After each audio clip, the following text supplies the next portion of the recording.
Muy buenas tardes. En primer lugar, agradecer la organización, su amable invitación y desear que estas controversias se pudieran consolidar en el futuro y años próximos encontrarnos otra vez. Sería una buena señal para los que trabajamos y también para los pacientes de trastornos de la conducta alimentaria. Antes de comenzar, quería hacer dos premisas o advertencias. Una, en el sentido de que yo no soy un especialista en prevención primaria. Mi campo de actuación es fundamentalmente la prevención secundaria y, sobre todo, la terciaria. Estoy mucho más centrado en los últimos años en prevenir la cronicidad de estas pacientes anoréxicas y bulímicas, aunque hace 10-12 años sí que participamos desde nuestro centro, desde nuestro hospital, en un programa psicoeducativo en el que colaborábamos con los institutos de nuestro entorno circundante, y durante un par de años estuvimos llevando a cabo sesiones interactivas con chavales de la ESO, de bachillerato entonces, con periodicidad semanal, quincenal, pero un cambio en la dirección del centro pues hizo que se cortase aquel programa sin mucha justificación. Para mí entonces ha sido un poco un reto el volver a revisar este tema de la prevención y también evaluar si aquello que hacíamos hace 10 o 12 años realmente podía ser útil. Y la segunda premisa o advertencia es que en mi presentación no haré mucha referencia a los programas preventivos dentro del Estado español, básicamente por respeto a sus autores, sobre todo dos de ellos que considero amigos míos.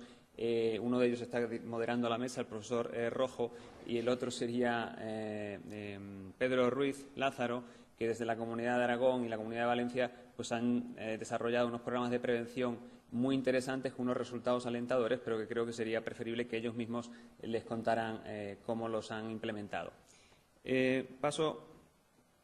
Ese sería el guión de mi intervención. Sería bastante estándar. La única salvedad, no sé si me dará tiempo a hablar del apartado de estos nuevos modelos familiares y escolares, que suponen la incorporación de la población inmigrante. Al menos en nuestro centro, la demanda de población inmigrante, o sea, de pacientes inmigrantes, es cada vez mayor y realmente supone un nuevo reto la atención a estas pacientes y a sus familias, y también la integración de las mismas en las escuelas. Como reflexiones previas a la hora de abordar el tema de la prevención, yo me he planteado estas cuestiones que claro, me conducían a unos resultados o unas impresiones un tanto pesimistas, ¿no? Por un lado, el conocimiento de casos cercanos, de familias cercanas a mí, a nivel personal, con hijas con trastorno alimentario, y conociendo yo de primera mano, pues se tratan de padres y familias funcionales preocupados y realmente interesados en el cuidado de sus hijos, ¿no? Me da una sensación como de cierta indefensión el conocer estos casos, indefensión frente a estos casos, frente a estas situaciones parece que no pudiéramos hacer nada, ¿no? Igualmente también el hecho de que se acepte que estamos abordando unos trastornos asociados a la cultura, sobre todo en el caso de los cuadros más purgativos y bulímicos, implicaría que serían cuadros de nuestro tiempo y me lleva a la pregunta de si realmente la cultura es modificable, si podemos hacer algo frente a la cultura, ¿no? Luego, la otra cuestión, la anorexia nerviosa siempre ha existido a lo largo de la historia, en ningún momento ha desaparecido, entonces realmente podemos prevenirla de forma eficaz, sería otra pregunta que me haría. La cuestión de que la población sobre la que tenemos que actuar, la población diana, es muy extensa, ¿no? Incluyendo toda la adolescencia y ahora ya también el final de la infancia. Bueno, supone por un lado una cuestión negativa, es mucha población a la que mucha población a la que proteger, pero también realmente tenemos mucho campo sobre el que actuar, ¿no? Y por último, pues lo que ya es conocido por todos, la etiopatogenia de los TCA desconocida también puede suponer una limitación, aunque parece que ya conocemos con bastante fiabilidad unos cuantos factores de riesgo sobre los que podemos intervenir. Siempre suelo hacerme algunas preguntas cuando preparo alguna charla, y en este caso pues me planteaba estas dudas, ¿no? Que creo que a lo largo de la exposición más o menos se pueden ver resueltas, ¿no? En relación con todo lo que he comentado antes, ¿es viable la prevención primaria o sería preferible mejor invertir en detección precoz, ¿no? El diagnóstico precoz de los trastornos y tratarlos una vez que han aparecido los síntomas, ¿no? Luego, ¿es preferible la psicoeducación clásica versus los abordajes más indirectos que no se centran en dar información sobre el trastorno? Y, por último lugar, ¿qué son preferibles? Campañas publicitarias del estilo de la DGT, muy impactantes, frente a consejos generales de salud pública. Esto lo hago referido sobre todo al tema de las familias, porque cómo llegar a las familias es difícil. Las familias están cada una en su casa y no tenemos un fácil acceso a ellas. En el caso de las escuelas, pues bueno, sí que podemos dirigirnos a ellas, sí que tenemos toda una estructura a la cual podemos acudir. Tenemos consejerías, tenemos ministerios que nos pueden ayudar pues, a poner en marcha programas de prevención dentro del ámbito escolar. Bueno, este sería un listado de las intervenciones o actuaciones clásicas que incorpora la prevención primaria. Son más o menos conocidas, no me voy a detener. Sería todo lo que se debería hacer desde la Administración y también desde los profesionales implicados y de las asociaciones, pues bueno, para intentar frenar esta epidemia de trastornos de la conducta alimentaria. Yo ya me he ido a intentar centrarme y a conocer de primera mano qué podríamos saber sobre la prevención. Y para ello me he ido pues, a la fuente que tenía más cercana, que son mis pacientes, los pacientes que yo atiendo en el marco de un hospital de día. Son ya pacientes adultas que llevan años de evolución de su trastorno en general, muchas instaladas en la cronicidad, y les he preguntado qué me dicen o qué nos dirían sobre la prevención de estos problemas. ¿Qué piensan ellas, reflexionando sobre sus historias, sobre qué se podría haber hecho en sus casos para no haber caído en el padecimiento de estos trastornos? Y estas son algunas de las respuestas que me han dado, ¿no? La idea de mantener hábitos familiares que se estaban perdiendo, la idea de hacer comidas familiares juntos. Dentro de la familia, esta diapositiva hace referencia más a consejos o recomendaciones que ellas dan desde la familia. Sería la idea de explicar los anuncios en televisión o en los medios de comunicación poco saludables, que haya un debate dentro de las casas, fomentar la práctica del deporte, no caer en el sedentarismo y en el sillón bol, ¿no? Actitudes críticas con la televisión y reducirla al mínimo. Muchas de ellas me decían que la televisión tenía que estar apagada casi todo el día y, por supuesto, no estar en las cocinas. Una paciente transmitía la idea de que había que dar mensajes saludables de éxito. Me ponía el ejemplo, me comparaba la idea de frente a la modelo de éxito, poner una ejecutiva agresiva de éxito que tuviera una imagen corporal adecuada, ¿no? Un normopeso. La idea me transmitían también de educar sin exigir. Yo pongo los interrogantes porque no sé si es posible educar sin exigir, ¿no? Y, por último, no usar la comida nunca dentro del ámbito familiar como castigo o recompensa. ¿Y qué me decían respecto a las escuelas? Algo menos, ¿no? Pero también decían cosas. Decían que había que educar en las escuelas sobre imagen, sobre aceptación de las diferencias, sobre la tolerancia al fracaso. El tema de los medios de información, ellas se quejaban de que habían tenido acceso a información demasiado fácil, información en general negativa en torno a los problemas alimentarios y que, bueno, por ahí muchas habían entrado. Luego también pedían más educación emocional en los colegios, insistiendo en que los maestros fueran instruidos, que se diesen talleres para que los maestros, realmente los profesores, supieran lo que tenían que enseñar de educación emocional, y la idea de dietas más sanas en los colegios, que esto, por lo menos en mi ámbito, parece que se está cumpliendo y que los colegios van teniendo más cuidados con los comedores escolares. Pasando revista a los programas de prevención que en los últimos 10 años han proliferado, parece que hay algunas evidencias que apuntan a su eficacia, ¿no? Con estos porcentajes, un 50% de los programas de prevención pueden reducir los factores de riesgo.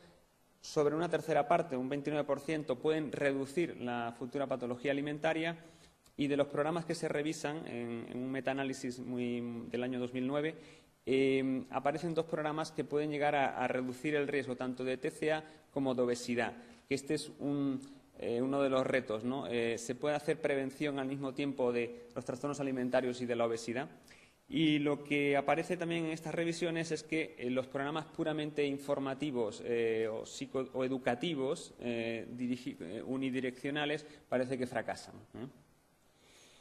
Bueno, ¿cuáles serían los factores principales de éxito de los programas de prevención que funcionan? Bueno, por un lado, el hecho de que sean selectivos, realmente que se busque un grupo, la población de riesgo, los sujetos de riesgo, ir a ese grupo, no hacerlos universales. O sea, eso supongo que se conseguiría con el uso de escalas de screening que permitieran discriminar pues, esa población de riesgo. Segundo lugar, no empezar con edades muy tempranas, lo que recomiendan, os digo de estas revisiones.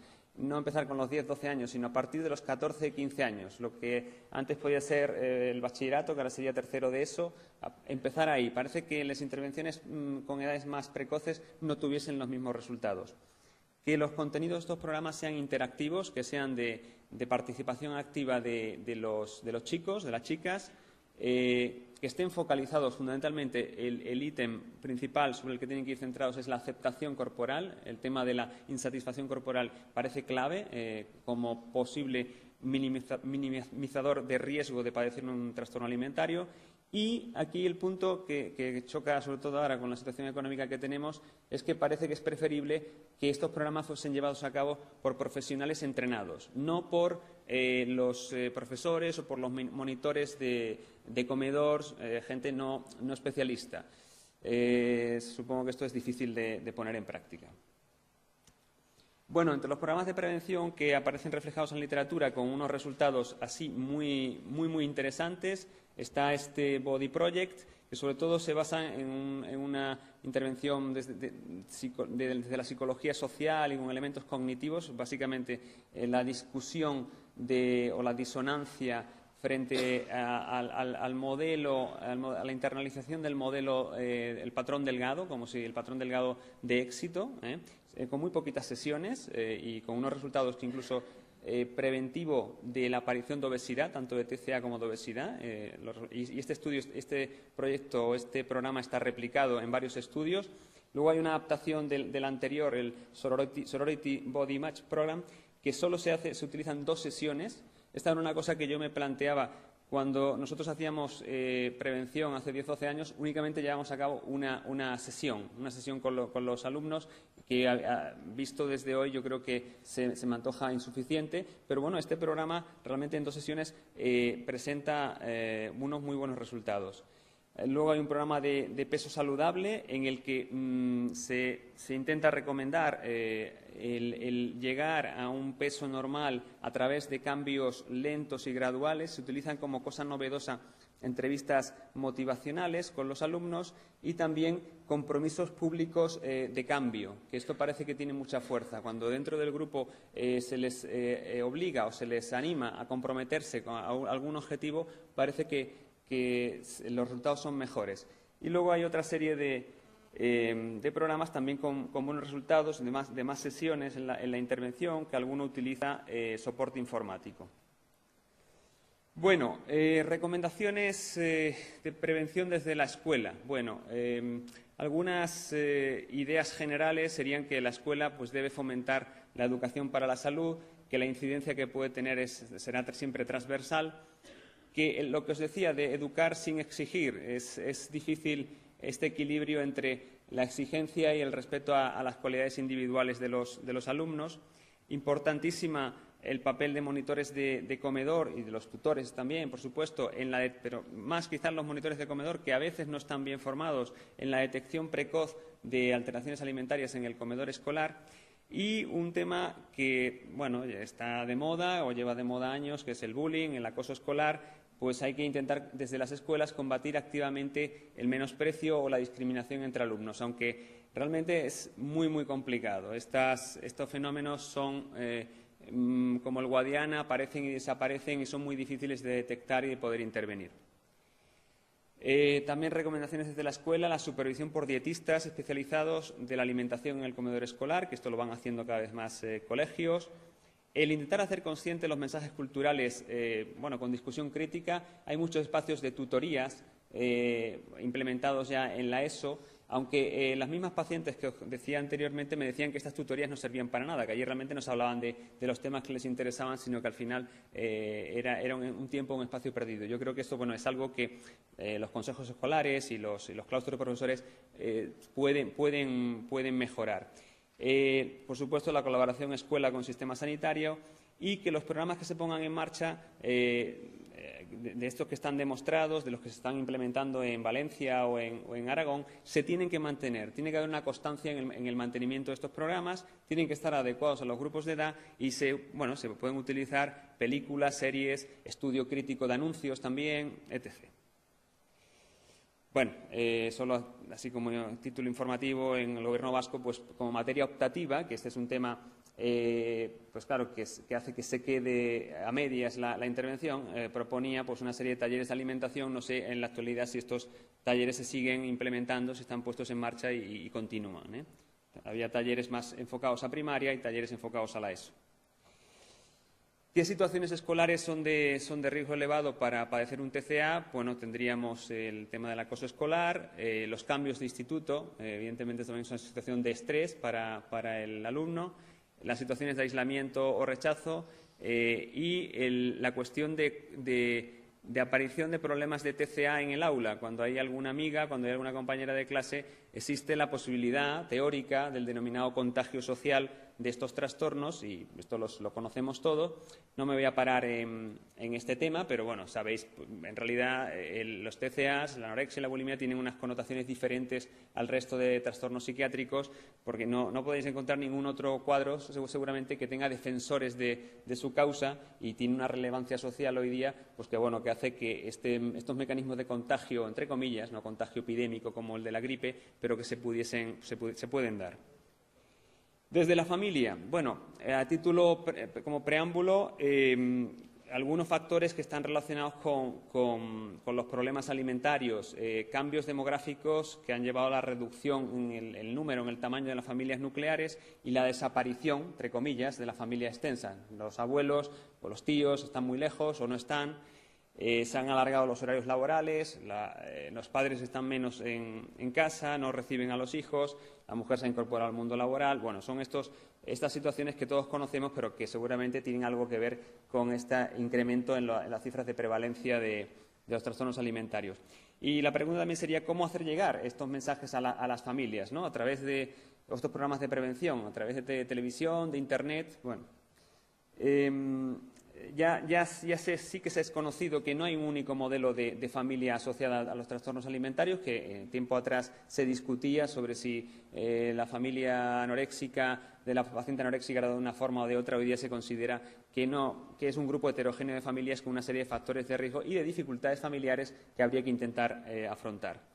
Y como recomendaciones familiares que recojo de mi amigo Pedro Ruiz, pues bueno, algunas serían ya conocidas por todos. Evitar normas rígidas en alimentación, fomentar, como decían algunas pacientes, las comidas familiares, evitar la crítica, no evitar el contacto físico. Los hijos necesitan el contacto físico, aclarar y negociar normas de la casa, y cuando las normas van cambiando hay que seguir negociando, ¿eh? No podemos tener una situación estática los padres en la que pensemos que la familia va a ser siempre inmutable. La familia tiene un ciclo vital y va cambiando con el paso del tiempo, con el crecimiento de los hijos y también con nuestro propio crecimiento. Ser pacientes y predicar con el ejemplo. Situaciones familiares de riesgo elevado, y que aquí encontraríamos a lo mejor parte de esos grupos de riesgo sobre los que habría que intervenir o hacer estos programas de prevención, serían en casos de separación conyugal o divorcio. Cuidado con estas hijas adolescentes involucradas en problemas de padres divorciados. Situaciones de sobrepeso o obesidad maternas o paternas también, pero especialmente si son problemas más de la madre. Situaciones de enfermedad familiar grave, y un tema que también es bastante actual, que son los viajes de adolescentes al extranjero. Pues marchan a Estados Unidos, a Inglaterra, y ahí hay un vacío en el que a veces pasan cosas y pasan cosas malas, ¿eh? Bueno, el tema de las dietas en la familia ya se ha hablado, no me voy a parar aquí mucho.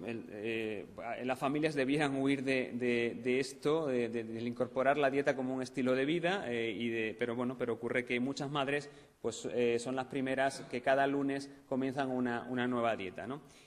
Una compañera me dijo una vez esta frase, que yo la dejo aquí, aunque no sé si puede llevar a discusión o no.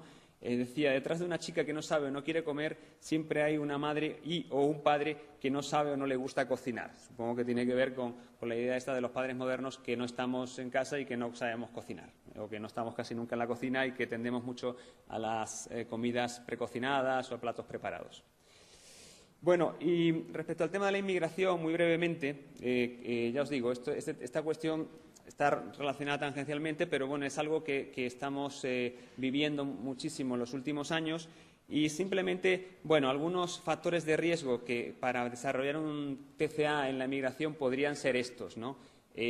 Bueno, como el tema de que cuando el proceso migratorio se lleva a cabo en malas condiciones, cuando hay una situación de choque cultural y no hay una buena integración con las tradiciones del país de acogida, cuando los padres se marchan primero también y dejan a los hijos en el país de origen y vienen a varios años después, cuando hay la pérdida del soporte de la familia de origen, si ya existía preocupación por la imagen en el país de origen y cuando en el país de acogida, en el nuestro, los padres están sobreocupados, como suele ocurrir normalmente, para poder tener unos ingresos mínimos. ¿Y cuáles serían los factores de protección? Pues bueno, por ejemplo, la conservación de la cultura de grupo y la familia extensa. Eso está muy claro en la etnia gitana. Yo no sé si alguien tiene alguna paciente anoréxica gitana o bulímica, pero realmente son muy poco frecuentes en las consultas. Realmente la cultura de grupo protege. Lo mismo que la defensa de los valores propios. Pasa con la minoría negra en los Estados Unidos, que tiene una identidad muy fuerte y realmente también las cifras de prevalencia e incidencia de TCAs en población negra americana es más baja que en población blanca, a pesar de que están sometidos a las mismas influencias socioculturales. La densidad étnica elevada también protege cuando los inmigrantes se agrupan en barrios o se agrupan en zonas. Y, por último, pues cuando se reajustan las funciones parentales bien, están más presentes y se acompañan a los jóvenes inmigrantes y cuando hay una acomodación paulatina sin ruptura de las tradiciones propias. No es bueno tampoco que los inmigrantes abandonen de forma radical y dejen de a un lado sus propias tradiciones. Y para acabar, pues unas reflexiones que serían respecto al tema de la cultura y la posibilidad de modificarla, de intervenir. Bueno, yo creo que aunque la cultura va cambiando, pero su impacto físico y psicológico, el impacto físico y psicológico de las influencias culturales puede ser atenuado si hacemos un esfuerzo para desvelar esas influencias, que no sean algo inconsciente, algo implícito que se nos mete en las casas y en las escuelas, que intentemos hacer un esfuerzo por hacerlas conscientes. Familias y escuelas son claves en esta lucha, pero también la Administración debería tener un papel más proactivo, aunque esto, bueno, tenga sus connotaciones y podamos discutir sobre los derechos. Hago referencia a las campañas o la ley antitabaco. Bueno, se podría hacer algo parecido con ley anti según qué moda o anti según qué imagen. Hay ya iniciativas en el Senado, ya se han comentado. A lo mejor tendría que ser la Administración algo más proactiva, no lo sé. Y la pregunta que dejo en el aire es si en realidad es hoy en día un problema de primer orden. Realmente no son los trastornos alimentarios si no incluimos dentro de ellos a la obesidad, que esa sería otra cuestión. La obesidad es realmente hoy un problema mundial de primer orden. La OMS la tiene entre sus prioridades. ¿Se puede prevenir al mismo tiempo TCAs, trastornos alimentarios y obesidad o es algo difícil de llevar a cabo? ¿Tendrían que ser programas paralelos? Bueno, ahí dejo la pregunta. Muchas gracias por su atención.